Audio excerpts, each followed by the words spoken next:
विषम समस्या। मुंशी प्रेमचंद की कहानी। मेरे दफ्तर में 4 चपरासी थे, उनमें एक का नाम गरीब था। बहुत ही सीधा, बड़ा आज्ञाकारी, अपने काम में चौकस रहने वाला, गुड़कियां खाकर चुप रह जाने वाला। यथा नाम तथा गुण, गरीब मनुष्य था। मुझे इस दफ्तर में आए साल भर हो गया था, मगर मैंने उसे एक दिन के लिए भी गैरहाजिर नहीं पाया था। मैं उसे 9 बजे दफ्तर में अपनी दरी पर बैठे हुए देखने का ऐसा आदी हो गया था, मानो वह भी इस इमारत का कोई अंग है। इतना सरल है कि किसी की बात टालना जानता ही न था। एक चपरासी मुसलमान था। उससे सारा दफ्तर डरता है, मालूम नहीं क्यों। मुझे तो इसका कारण सिवाय उसकी बड़ी बड़ी बातों के और कुछ नहीं मालूम होता। उसके कथनानुसार उसके चचेरे भाई रामपुर रियासत में कोतवाल थे। उसे सर्वसम्मति ने काजी साहिब की उपाधि दे रखी थी। शेष 2 महाशय जाति के ब्राह्मण थे। उनके आशीर्वाद का मूल्य उनके काम से कहीं अधिक था। ये तीनों कामचोर, गुस्ताख और आलसी थे। कोई छोटा सा भी काम करने को कहिए तो बिना नाक भान से कुड़े न करते थे। क्लर्कों को तो कुछ समझते ही न थे, केवल बड़े बाबू से कुछ डरते। यद्यपि कभी कभी उनसे भी बेअदबी कर बैठते थे, मगर इन सब दुर्गुणों के होते हुए भी दफ्तर में किसी की मिट्टी इतनी खराब नहीं थी जितनी बेचारे गरीब की। तरक्की का अवसर आता तो ये तीनों नंबर मार ले जाते, गरीब को कोई पूछता भी न था। और सब 10-10 रुपये पाते थे, पर बेचारा गरीब 7 पर ही पड़ा हुआ था। सुबह से शाम तक उसके पैर एक क्षण के लिए भी नहीं टिकते थे। यहाँ तक कि तीनों चपरासी भी उस पर क्रोध जताते और ऊपर की आमदनी में उसे कोई भाग न देते थे। इस पर भी दफ्तर के सब कर्मचारी से लेकर बड़े बाबू तक उससे चिढ़ते थे। उसको कितनी ही बार जुर्माना हो चुका था और डांट फटकार तो नित्य का व्यवहार था। इसका रहस्य मेरी समझ में कुछ नहीं आता था। मुझे उस पर दया आती थी और अपने बर्ताव से मैं ये दिखाना चाहता था कि उसका आदर मेरी दृष्टि में अन्य तीनों चपरासियों से कम नहीं है। यहाँ तक कि कई बार मैं उसके पीछे कर्मचारियों से लड़ भी चुका था। एक दिन बड़े बाबू ने गरीब से अपनी मेज साफ करने को कहा। वो तुरंत मेज साफ करने लगा। दैवयोग से झाड़न का झटका लगा तो दावत उलट गई और रोशनाई मेज पर फैल गई। बड़े बाबू ये देखते ही जामे से बाहर हो गए। उसके दोनों कान पकड़कर खूब ऐंठे और भारतवर्ष की सभी प्रचलित भाषाओं से दुर्वचन चुन चुनकर उसे सुनाने लगे। बेचारा गरीब आंखों में आंसू भरे चुपचाप मूर्तिवत सुनता था, मानो उसने कोई हत्या कर डाली हो। मुझे बड़े बाबू का जरा सी बात पर इतना भयंकर रौद्र रूप धारण करना बुरा मालूम हुआ।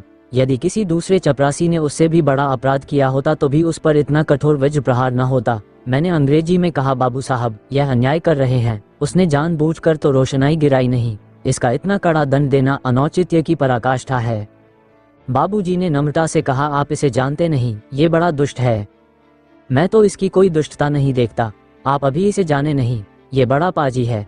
इसके घर में 2 हलों की खेती होती है, हजारों का लेन देन करता है, कई भैंसें लगती हैं। इन बातों का इसे घमंड है।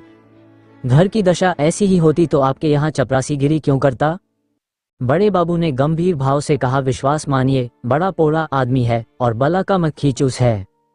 यदि ऐसा ही हो तो भी कोई अपराध नहीं है। अभी आप यहाँ कुछ दिन और रहिए तो आपको मालूम हो जाएगा कि यह कितना कमीना आदमी है। एक दूसरे महाशय बोल उठे, भाई साहब, इसके घर मनो दूध होता है, मनो जुआर, चना, मटर होती है, लेकिन इसकी कभी इतनी हिम्मत नहीं होती कि थोड़ा सा दफ्तर वालों को भी दे दे। यहाँ इन चीजों के लिए तरस तरस कर रह जाते हैं, तो फिर क्यों न जी जले। और यह सब कुछ इसी नौकरी के बदौलत हुआ है, नहीं तो पहले इसके घर में भूनी भांग तक न थी। बड़े बाबू सकुचा कर बोले, यह कोई बात नहीं, उसकी चीज है, चाहे किसी को दे या ना दे। मैं इसका मर्म कुछ कुछ समझ गया। बोला, यदि ऐसे तुच्छ हृदय का आदमी है तो वास्तव में पशु ही है। मैं यह न जानता था। अब बड़े बाबू भी खुले, संकोच दूर हुआ। बोले, इन बातों से उबार तो होता नहीं, केवल देने वाले की सहृदयता प्रकट होती है और आशा भी उसी से की जाती है जो इस योग्य है। जिसमें कुछ सामर्थ्य ही नहीं उससे कोई आशा भी नहीं करता। नंगे से कोई क्या लेगा? रहस्य खुल गया।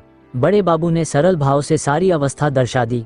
समृद्धि के शत्रु सब होते हैं, छोटे ही नहीं, बड़े भी। हमारी ससुराल या ननिहाल दरिद्र हो तो हम उससे कोई आशा नहीं रखते। कदाचित हम उसे भूल जाते हैं, किंतु वे सामर्थ्यवान होकर हमें न पूछें, हमारे यहाँ तीज और चौथ न भेजे तो हमारे कलेजे पर सांप लौटने लगता है।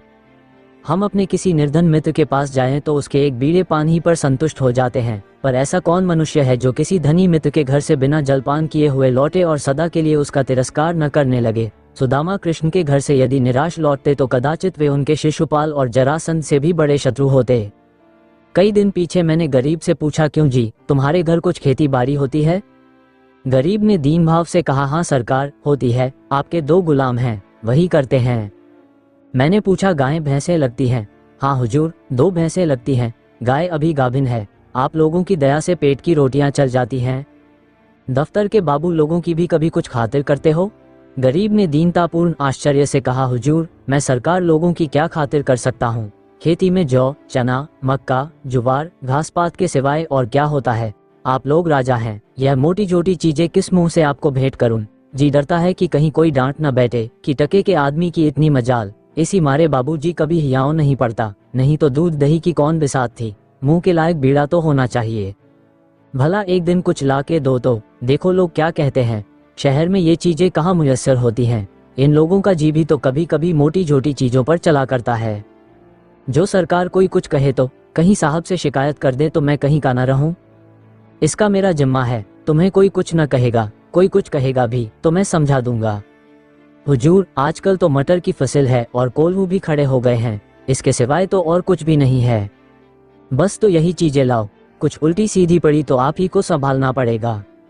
दूसरे दिन गरीब आया तो उसके साथ 3 हृष्ट पुष्ट युवक भी थे। 2 के सिरों पर 2 टोकरियां थीं, उनमें मटर की फलियां भरी हुई थीं। एक के सिर पर मटका था जिसमें ऊख का रस था।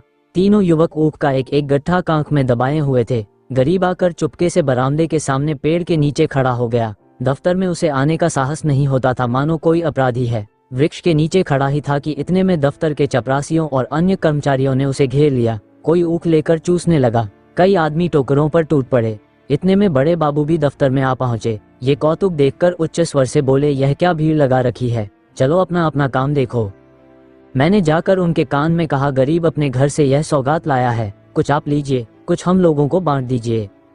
बड़े बाबू ने कृत्रिम क्रोध धारण करके कहा, क्यों गरीब, तुम ये चीजें यहाँ क्यों लाए? अभी लौटा ले जाओ, नहीं तो मैं अभी साहब से कह दूंगा। क्या हम लोगों को मरभुक समझ लिया? गरीब का रंग उड़ गया, थर थर कांपने लगा, मुंह से एक शब्द भी नहीं निकला। मेरी ओर अपराधी नेत्रों से ताकने लगा। मैंने अपने ओर से क्षमा प्रार्थना की। बहुत कहने सुनने पर बाबू साहब राजी हुए। अब चीजों में से आधी अपने घर भिजवाई, आधी में अन्य लोगों के हिस्से लगाए। इस प्रकार यह अभिनय समाप्त हुआ। अब दफ्तर में गरीब का मान होने लगा। उसे नित्य घुड़कियां न मिलती, दिन भर दौड़ना न पड़ता, कर्मचारियों के व्यंग्य और अपने सहवर्गियों के कटु वाक्य न सुनने पड़ते। चपरासी लोग स्वयं उसका काम कर देते। उसके नाम में थोड़ा सा परिवर्तन हुआ। वो गरीब से गरीबदास बना। स्वभाव में भी कुछ तब्दीली पैदा हुई। दीनता की जगह आत्मगौरव का उद्भव हुआ। तत्परता की जगह आलस्य ने ली। वो अब कभी कभी देर से दफ्तर आता, कभी कभी बीमारी का बहाना करके घर बैठ रहता।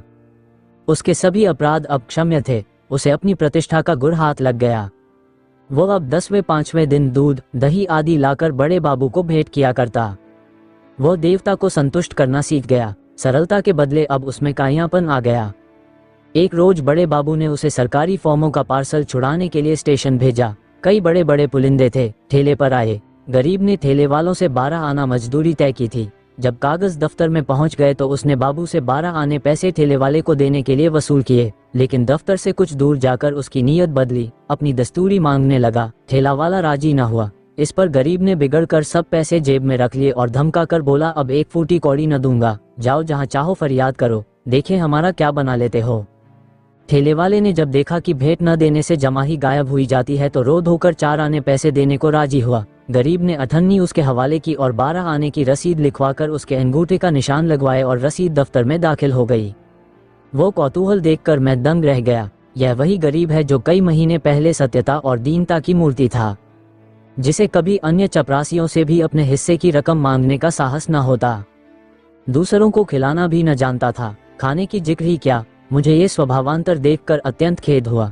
इसका उत्तरदायित्व किसके सिर था? मेरे सिर। मैंने उसे धूर्तता का पहला पाठ पढ़ाया था। मेरे चित्त में प्रश्न उठा, इस कायापन से जो दूसरों का गला दबाता है, वह भोलापन क्या बुरा था? जो दूसरों का अन्याय सह लेता था, वह अशुभ मुहूर्त था जब उसे मैंने प्रतिष्ठा प्राप्ति का मार्ग दिखाया, क्योंकि वास्तव में वह उसके पतन का भयंकर मार्ग था। मैंने बाह्य प्रतिष्ठा पर उसकी आत्म प्रतिष्ठा का बलिदान कर दिया।